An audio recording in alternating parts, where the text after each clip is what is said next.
नमस्कार। आज मैं आपकी सेवा में फिर से उपस्थित हुआ हूँ और आज एक बहुत ही महत्वपूर्ण विषय है नए कानूनों में, वो है गिरफ्तारी, जिसकी हम चर्चा विस्तार से करेंगे। इसके क्या प्रोविजंस हैं, पुराने में क्या थे, नए में क्या हैं, क्या क्या बदलाव किए गए हैं, ये मैं आज आपको सरल भाषा में बताने का प्रयास करूँगा। ये वीडियो उपयोगी रहेगी आम लोगों के लिए जिनका इंटरेस्ट होता है कानून के बारे में जाने, मोटी मोटी चीज़ें जाने, पुलिस अधिकारियों के लिए जिनके द्वारा अरेस्ट होती है, और एडवोकेट्स के लिए जिन्होंने वो केस अदालत में लड़ने होते हैं और अपना पक्ष प्रबल तरीके से अदालत में रखना होता है। तो इन सभी के लिए ये वीडियो बहुत उपयोगी है। तो हम शुरू करते हैं गिरफ्तारी की बात। क्रिमिनल प्रोसीजर कोड जो पुराना कानून था, उसमें सेक्शन 41 से लेके और सेक्शन 60A तक बताया गया था कि गिरफ्तारी किस तरह से की जाएगी, उसके लिए क्या क्या नियम हैं, कानून है। अब उसकी जगह जो नया हमारा कानून है BNSS, इसमें धारा 35 से लेकर धारा 62 तक गिरफ्तारी की प्रक्रिया को बताया है, नियमों को बताया है कि किसने क्या पालन करना है। तो आज मैं ये वीडियो शुरू कर रहा हूँ और शुरू करना है सबसे जो अहम बात होती है, और वो बड़ा कंट्रोवर्शियल होता है उसमें कि भाई किस मुलजिम को, किस अभियुक्त को हथकड़ी लगाई जाए और किसको ना लगाई जाए।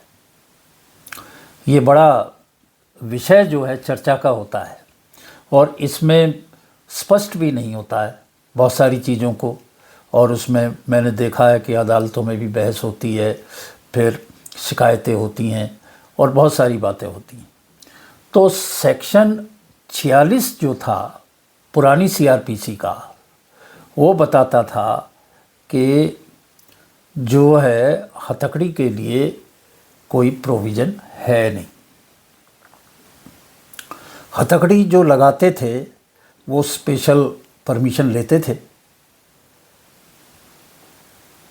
कोर्ट से और उसके बाद ही लगाते थे। तो 46 में कुछ भी नहीं लिखा हैंडकफ के लिए, हथकड़ी के लिए कुछ भी नहीं लिखा हुआ है। अब बड़ा स्पष्ट रूप से लिख दिया गया है और वो सेक्शन है 43(3) BNSS 43(3) सबसेक्शन 3 BNSS, और उसमें परिभाषित कर दिया है कि पुलिस अफसर को अगर ये हालात हैं तो पूछने की आवश्यकता नहीं है, वो हथकड़ी किसी भी मुलजिम को लगा सकता है जो इन कैटेगरीज में आता है, जो इन अपराधों की श्रेणी में आता है। अब वो किस तरह से हैं, मैं उनका आपको थोड़ा सा विस्तार बताता हूँ। कौन कौन से अपराध हैं जिनमें हथकड़ी लगाई जा सकती है, और ये मैंने पहले बता चुका हूँ कि 43(3) BNSS में ये प्रोविज़न बड़ा स्पष्ट रूप से अब दे दिया गया है। एक तो है हैबिचुअल ऑफेंडर, जो बार बार अपराध करते हैं, उनको हथकड़ी लगाई जा सकती है। और ये वही लोग हैं जो बड़ा ट्रिक लगा के कई बार पुलिस के हाथों से भाग जाते हैं अदालत वगैरह से, और बहुत सारे केस ऐसे हुए हैं, और वो उनको लगाई जा सकती है। दूसरा उनको लगाई जा सकती है कि जो पहले पुलिस की कस्टडी से फरार हुए हों, भाग गए हों, उनके खिलाफ भी ये कार्रवाई हो सकती है। और तीसरा, जो ऑर्गेनाइज क्राइम है उसका कोई मुलजिम है, कोई मुलजिम है तो उसके खिलाफ ये कार्रवाई की जा सकती है। फिर पहले जिस वक्त क्रिमिनल प्रोसीजर कोड बना था उस वक्त कोई टेररिज्म वगैरह की तो बात ही नहीं थी। टेररिज्म को तो पहली बार नए लॉ में लिखा गया है, उसमें परिभाषित किया गया है। तो यदि टेररिस्ट है उसको भी हथकड़ी लगाई जा सकती है। खतरनाक होता है, उनके ग्रुप के मेंबर होते हैं, पब्लिक प्लेस होता है, जो कोर्ट और वहाँ से वो उसको छुड़ा के कई बार ले जाने की किस्से आए हैं, ये घटनाएं हुई हैं। फिर जो ड्रग या अवैध हथियार रखते हैं उनको अरेस्ट किया गया है उन सेक्शंस में, यानी कि बीएनएस में, आईपीसी पुराना और बीएनएस भारतीय न्याय संहिता जो नया कानून है बीएनएस, उसमें मर्डर के मुलजिम हैं, जिन्होंने कत्ल किया है, जिन्होंने किसी को मारा है, उनको भी हथकड़ी लग सकती है। या फिर जो एसिड अटैक करते हैं, पिछले दिनों एसिड अटैक की बहुत घटनाएं हुई हैं कि तेज़ाब फेंक दिया, तो वो भी खतरनाक है, उनको भी हथकड़ी लगाई जा सकती है, इसमें प्रोविज़न है। या वो लोग जो मानव तस्करी करते हैं, जो उठा लेते हैं, बच्चों को उठा लिया, उनको उठा लिया, कहीं और बेच दिया, कहीं और पहुंचा दिया, उनको भी हथकड़ी लग सकती है। और उनको भी हथकड़ी लगेगी कि जो छोटे बच्चों के साथ सेक्सुअल अपराध करते हैं, उनको भी हथकड़ी लगेगी इस सेक्शन के नियम से। या फिर जो हमारे देश के खिलाफ कोई अपराध करते हैं, ऐसे लोगों को भी हथकड़ी लग सकती है। तो ये लगभग 11-12 कैटेगरी हैं जिनमें अब हथकड़ी लगने का प्रावधान कर दिया गया है। पहले ये पुराने कानून में मेंशन नहीं था, उसमें परमिशन लेते थे और करते थे। अब बिल्कुल स्पष्ट है और पुलिस अधिकारी इन अपराधियों को हथकड़ी लगा के पेश कर सकते हैं। अब आगे चलते हैं। एक नया प्रोविज़न आया है, नई धारा आई है 35(7) बीएनएसएस में। उसमें ये कहा कि अगर अपराध 3 साल से कम का है और आदमी 60 साल से ज़्यादा उम्र का है, वृद्ध है, 60 साल से ज़्यादा उम्र का है, या शरीर से किसी कारणवश बहुत ही कमज़ोर है, तो ऐसे आदमी को गिरफ्तारी करने की आवश्यकता नहीं है। तो जो पुलिस अधिकारी है वो अपने डीएसपी, यानी कि अगर राज्य सरकार में कहें तो डिप्टी सुपरिटेंडेंट ऑफ पुलिस, और दिल्ली जैसे महानगर की बात करें तो एसीपी से अनुमति लेगा, परमिशन लेगा, लिखेगा कि साहब ये आदमी 60 साल से उम्र में ज़्यादा है, या इसका शरीर कमज़ोर है, ये इस हालात में नहीं है, और ऑफेंस भी जो है वो 3 साल से कम सज़ा का है, तो ऐसे आदमी को गिरफ्तार करने की आवश्यकता बिल्कुल नहीं है। ये प्रोविज़न 35(7) धारा 35 सबसेक्शन 7 बीएनएसएस में कर दिया गया है। एक अच्छा प्रोविज़न है। अब अगर हम आगे कहें तो पहले एक सेक्शन होता था, आप सबको याद होगा, 41 सीआरपीसी क्रिमिनल प्रोसीजर कोड। उसमें ये था कि जिस दोस्त, फ्रेंड या रिलेटिव के बारे में जो आदमी अरेस्ट किया गया है वो कहता है कि साहब ये मेरा नज़दीकी है, इसको आप मेरी गिरफ्तारी की सूचना दे दें, तो पुलिस अधिकारी उसको सूचना दे देते, टेलीफोन से या वैसे उसको सूचना देते थे कि भाई इस आदमी को ऐसे ऐसे गिरफ्तार किया गया है। अब जो नया प्रोविज़न है उसमें एक और थोड़ा सा चेंज किया गया है। और वो चेंज क्या है कि चाहे भले ही दोस्त ना हो, रिश्तेदार ना हो, पर यदि गिरफ्तार व्यक्ति कहता है कि फला आदमी को सूचना दी जाए मेरी गिरफ्तारी की, तो पुलिस बाध्य है उसको सूचना देने के लिए। तो यहाँ पे जो शब्द इस्तेमाल किया गया है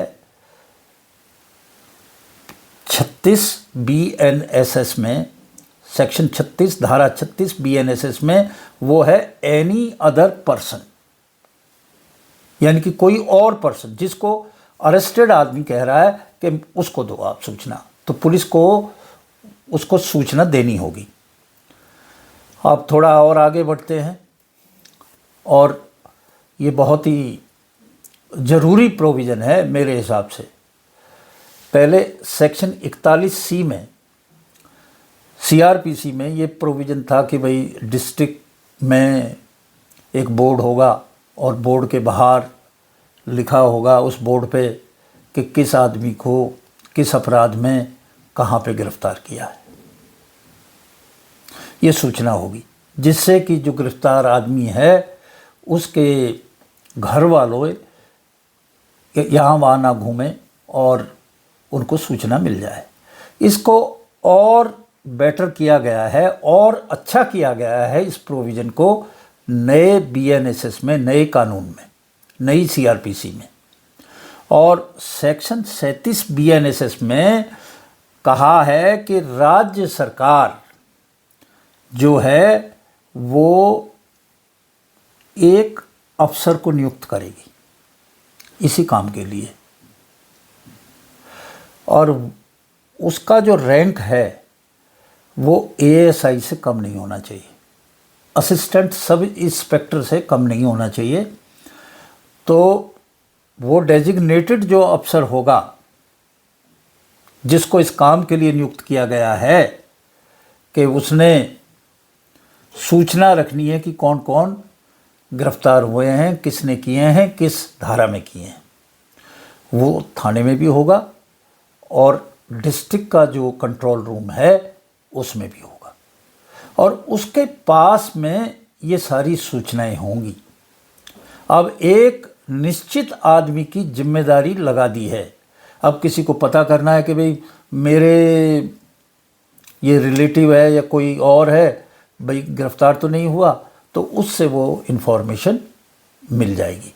और इसमें एक प्रोविज़न और भी कर दिया गया है, और वो प्रोविज़न क्या है कि जो ASI है या उससे ऊपर का अधिकारी है उसको जो है, जो और पुलिस अफसर किसी को गिरफ्तार करेगा तो ये उस गिरफ्तार करने वाले अफसर के लिए जिम्मेदारी होगी, उसकी जिम्मेदारी होगी कि इस अफसर को जिसको इस काम के लिए डेजिग्नेटेड नियुक्त किया गया है थाने में और डिस्ट्रिक्ट में, उसको वो सारी सूचना देगा उस आदमी की जिसको उसने अपने किसी केस में गिरफ्तार किया है, पूरी डिटेल देगा।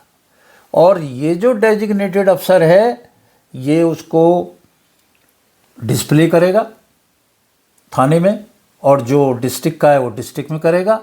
और इसके अलावा जो हमारा डिजिटल मोड है, इलेक्ट्रॉनिक मोड है, उसके ऊपर भी ये सब सूचनाएं उपलब्ध होंगी, यानी कि वेबसाइट पे भी उपलब्ध होगी कि कौन कौन गिरफ्तार हुआ है, कहाँ कैसे हुआ है। और ये जिम्मेदारी इस अधिकारी की होगी। तो ये एक नया अच्छा प्रोविज़न किया गया है जो सेक्शन 37 BNSS में है। अब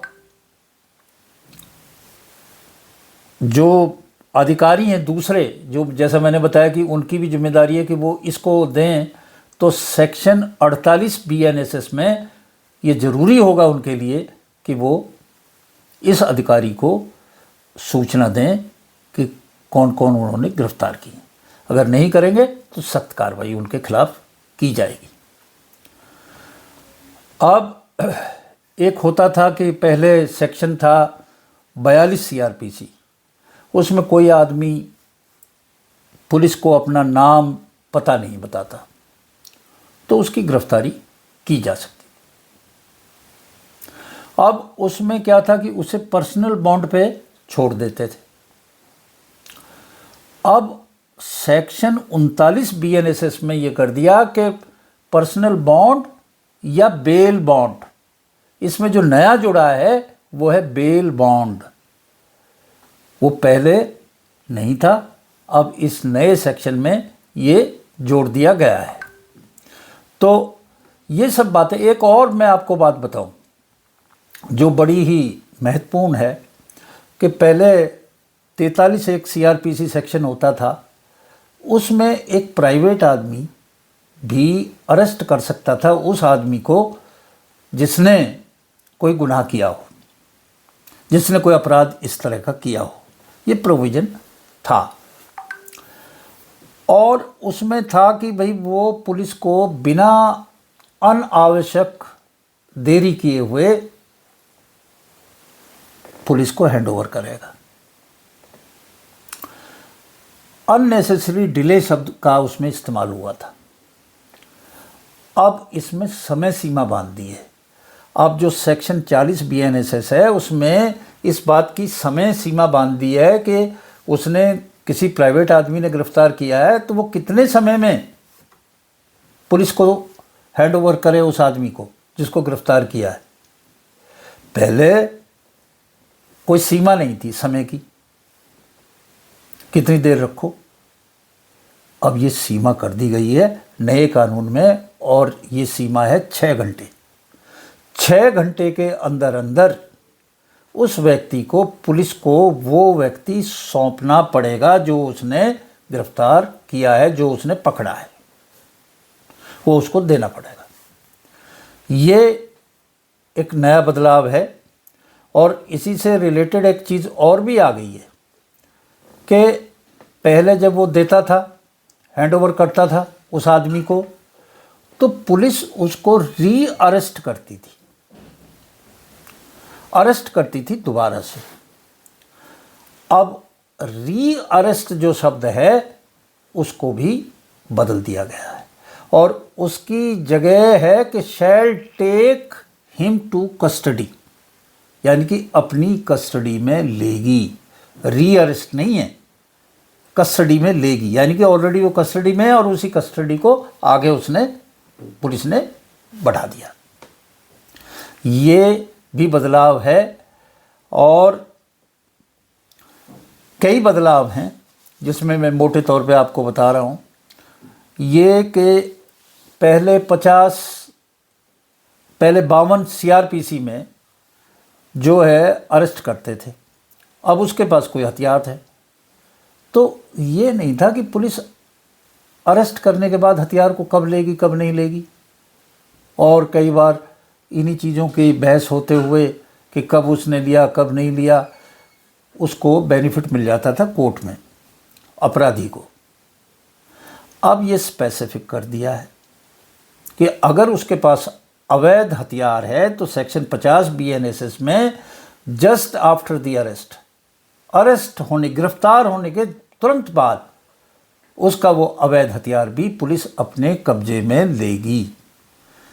तो ये चीज़ें पहले स्पष्ट नहीं थी, अब थोड़ी स्पष्ट कर दी गई है। यही फ़र्क है।